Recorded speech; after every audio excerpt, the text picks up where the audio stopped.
Keep on riding with us as we continue to broadcast the balance and defend the discourse from the Hip Hop Weekly studios. Welcome back to Civic Cipher. I am still your host, Ramses Ja. He is Ramses Ja. I am Q Ward. You are tuned in to Civic Cipher. Indeed you are. And we are 5 years old.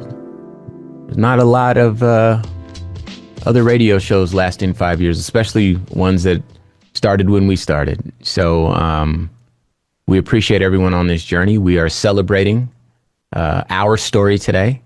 And hopefully in doing so, we are providing encouragement and fortification for you, our listener, on your journey of allyship and support of marginalized people, historically marginalized people in this country.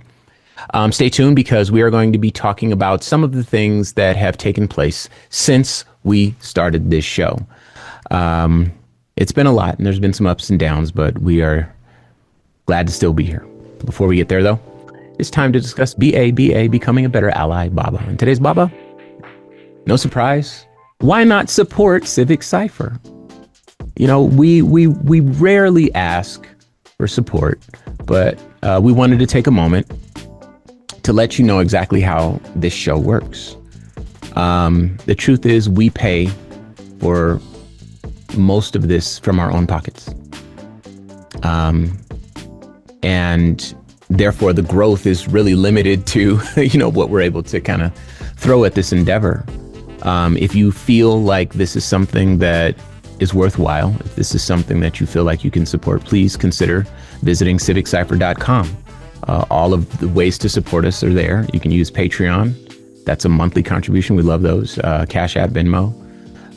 If money's not involved and you can't support in that way, give us a follow on YouTube or fan base, if you're on the fan base, or Instagram or Facebook or wherever. We're all at Civic Cipher on all platforms. This show is not free to make. It does cost money. We don't get paid to do this show. And in all 5 years we've done it, we have never been paid for a broadcast. We have to pay for everything from lawyers to website hosting to travel expenses, because we have to travel around and meet with programmers around the country. We have to pay for graphic design. We have to pay for software. We have to pay for cameras, equipment. We have to pay for editing, all that.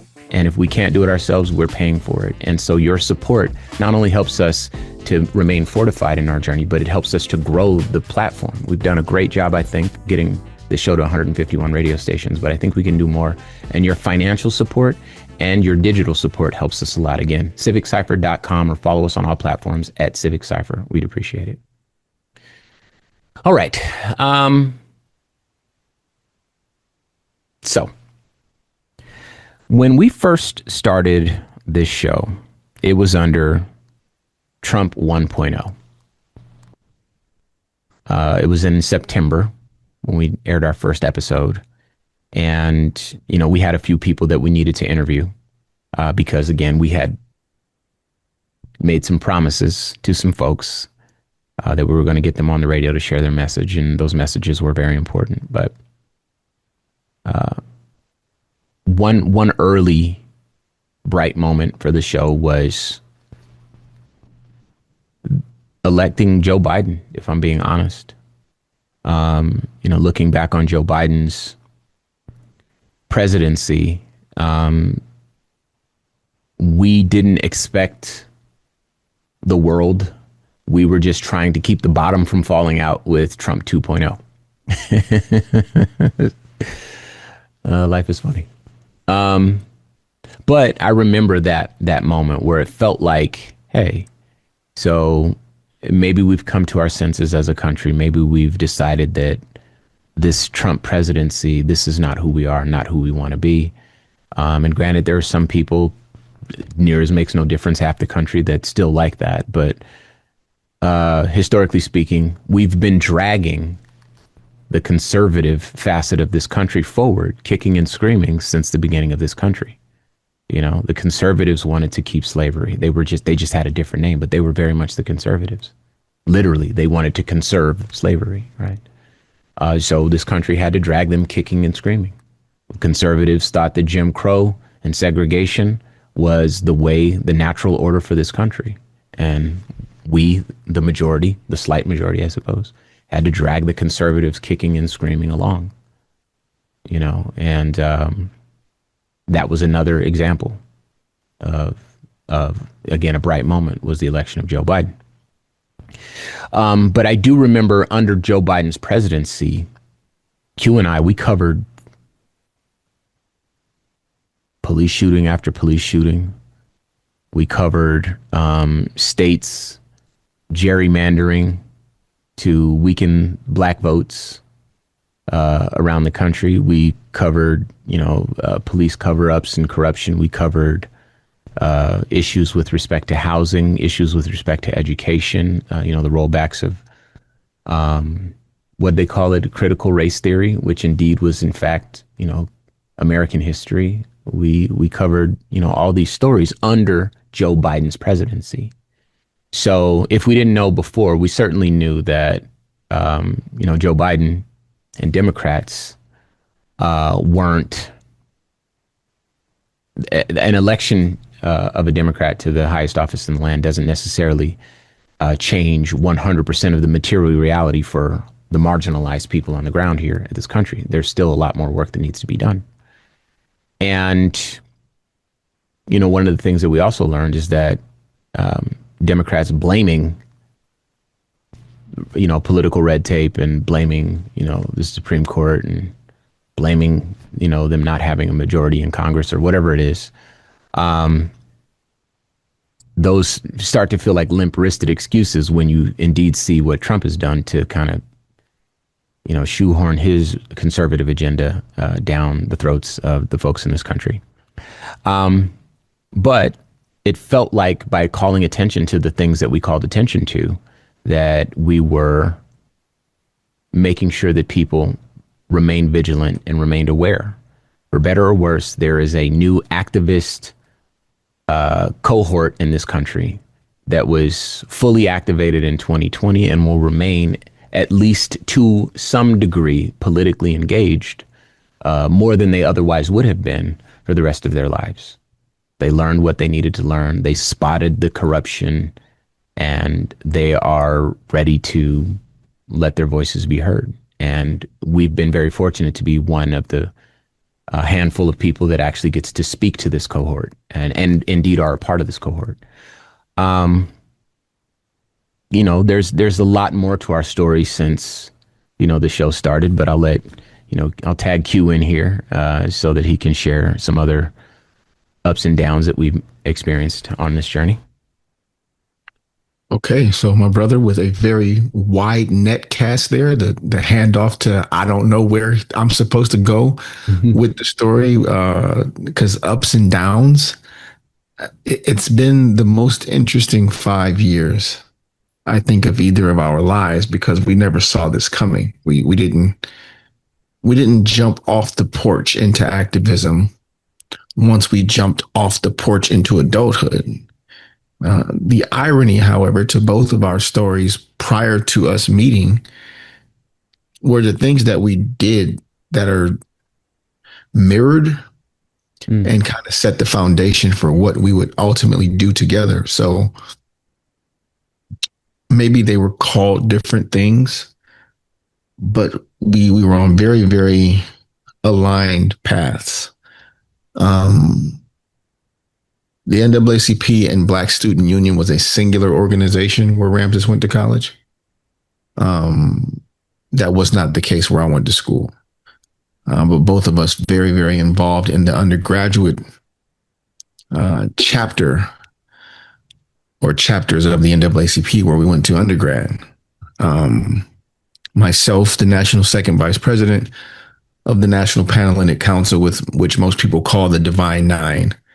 The 9 Black Greek fraternities and sororities started at HBCUs, back before this country thought education was something we should have access to. And when we could not be a part of the member clubs started by white Americans, we created our own institutions and organizations. So we started on this path, brotherhood, fellowship, scholarship, community service, giving back was also always a part of our nature and just things that we gravitated toward once we stepped out of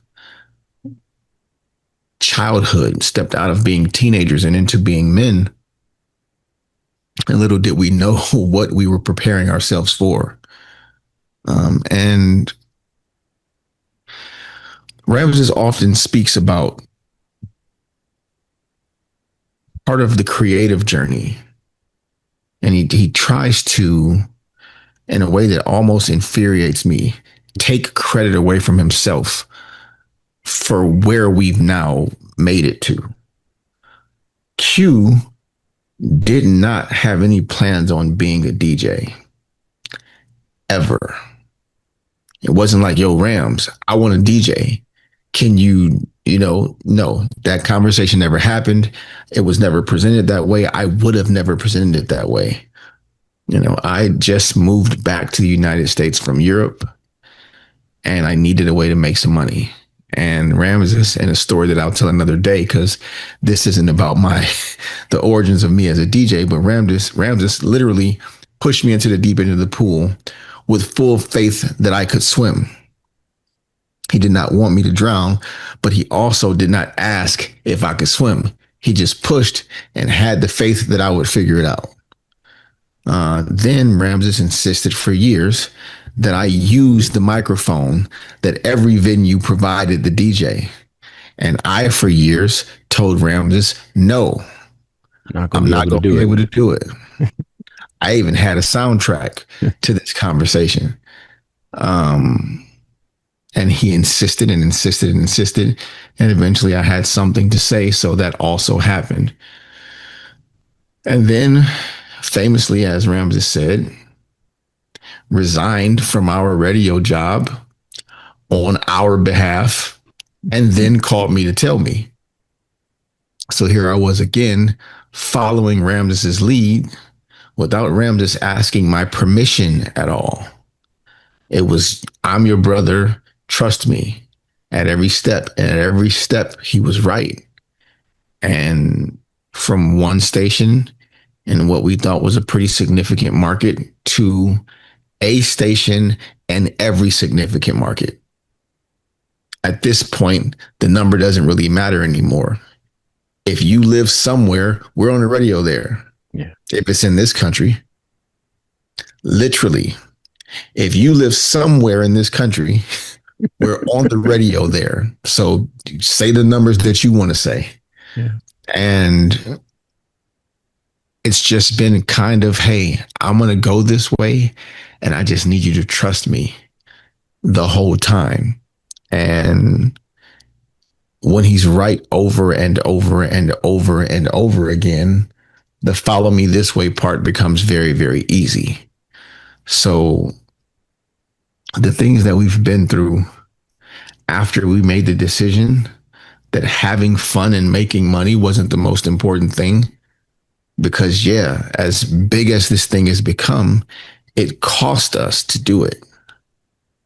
We were doing very well for ourselves, and we've had some things present themselves to us on this journey that would have done a lot for us and our checking account balances that would not have been the right thing to do by the people who trust and believe in us. Watching what this country's become has been one of the most difficult things for me. Ramses tends to have a bit more in the way of optimism and hope than I do. But the country, the government, those who are in charge, those who are supposed to be leaders, find a way to surprisingly let me down in a different and unique way every day. And doing this work that matters really is because of you. You all reach out and tell us, we need your voices now more than we ever have. And we take that seriously, even when we don't agree, even when we don't feel like we're having as significant an impact as we'd like to have. The encouragement that we get from you all, from our listeners, from our allies, from those people who show up with us and for us, is why these microphones keep cutting on, the cameras keep cutting on, and we keep trying to make sure that the Wi-Fi, the internet is paid so that we can have these conversations with you guys. But this is not something I ever would have done or chosen to do without Ramses. And I told that whole story kind of about him pushing me here because in his mind, he's been preparing me to one day be able to do this without him. And that's such a ridiculous thing that he says all the time. Like I almost turn the computer off and just walk away because it's a ridiculous thing to say. There is no me doing this thing without Ramses. The idea doesn't exist. The idea is kind of infuriating. And he says it all the time. And I have to keep telling him, listen to me, dude. Once you're not doing this anymore, then we're not doing this anymore. There's no Q code. There's no just cipher. Sure. Like it's not happening. So, what a journey that we've been on, but a journey that we never would have even started if not for Ramses. Yeah. The truth is, and I hope that, everyone listening, can take a little nugget from this. If you have people around you that trust you, again, as I mentioned, I've had a little bit more of a story here in radio than Q. Q is a seasoned veteran, 15, 18 years, something like that. I got him by like 3 or 4 years, and I had a different relationship with it. I was more full-time earlier on and so forth, so more immersed. But, if you have people around you, if you're not willing to give them 100% of yourself, teach them everything that you know. If you're gatekeeping and guarding information because you live in fear of them eclipsing you or something like that, then I challenge you to rethink whether or not you should actually call them your friend. Q is more than that to me. And so me making sure that Q has every bit of information, access, perspective, whatever that I do, is part of that's kind of my standing order. I like to think of myself as a kingmaker, and I do believe I've accomplished that over the years with Q and with Bootleg Kev and with Jello and with a lot of other radio names that people may or may not know. But I really love these people, and I really want them to be successful. And even if I'm not around, I want them to have the confidence to be able to kind of continue. I don't expect that will ever happen, but we do walk a dangerous path here, and just to know that you have the option to continue is enough for me, and that, in my estimation, is how I will have done right by you. So hopefully, if you're listening and you feel the same way, you don't gatekeep information. You give people everything that they need. You teach people everything they need to know to be even more successful than you, and then you take pride in knowing that they've taken it further than you ever could. And I think that a lot of our story kind of reflects that, because there's many times where Q has stepped out in front and led us in terms of strategy, in terms of like the face in front of the camera, in terms of just behind the scenes conversations, in terms of networking and providing and creating opportunities. Famously, we were the two people that ended up with the White Lives Matter trademark. And Q and I were both on TMZ one day, and then CNN the next day. And then we were in the LA Times and the New York Times. And then we're on the BBC overseas, and we're on this news network in South Korea. And then we're on this place in South Africa, and ABC News and Vanity Fair and Rolling Stone, and on and on and on. For having procured that trademark and keeping Kanye West from selling those clothes with that label on it.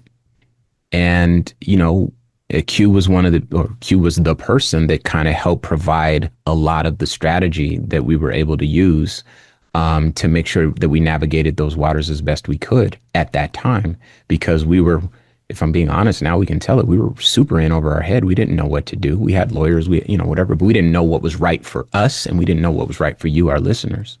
And so we tried to do our best with it. And now in hindsight, we can see that we did. And that was thanks to, Q's leadership and guidance. We were famously able to work with the Harris campaign when she ran, and we were able to learn a lot of things about how these things come together, how this country works, how people get elected. And yes, that campaign was not successful, but it certainly was eye-opening for me. I tend to move with these huge moves, and so it's very easy for me to miss the details. And Q will absolutely correct me, every step of the way. Somebody offered us, a huge cluster of stations once upon a time. And I was so dead set on, hey, this is what you said, and you're not doing what you said. And Q pulled me aside and he's like, hey man, you just offered us way more stations. Like, don't psych yourself out here. And that's how we're able to say 151 radio stations around the country. Like, these are the sorts of things that, have caused this show to become what it is. Now, I don't want to pretend like the country is in a good space. I know that we're in a space where we're going to probably suffer a lot more wounds, and then we're going to have a pretty long healing stage after that, I'm sure. But if I may, I'd like to remind people that presidents don't live forever. They're people and they die. Particularly unhealthy people die. This current climate of this country is unsustainable. It just is. If we're going to remain, USA number one, we're going to have to come to terms with that fact. And another bright moment is that, the opposition to this deeply conservative MAGA agenda is growing. We're studying these trends and we see them. And I know that that's not enough, but we're not starting at zero. And so we got our work cut out for us. But looking back on these past 5 years, I couldn't have a better teammate, and we couldn't have a better group of supporters. So thank you all for listening, and we'll get you another 5 years if we can. Okay. So that's going to do it for us here on Civic Cipher. Any final thoughts, Q? No, man. I just hope you're right. Me too. You just said some really hopeful things there at the end. Your brother does not always subscribe to that, so I hope you're right. Yeah, me too. Well, there's only one way to find out, and that's to keep going. And if you want to keep going with us, do us a favor. Check out the website, civiccipher.com. Subscribe to the podcast. That's a great way to support us at Civic Cipher, or the QR code. As we mentioned earlier, you can donate. You can, again, hit the website, civiccipher.com. There's Patreon. We have all of them. They're all connected. Send us a coffee. Follow us on all social media. You can follow us at Civic Cipher on all platforms. I'm at Ramsdis Ja. I am Q Ward on all socials as well. And until next week, y'all. Peace.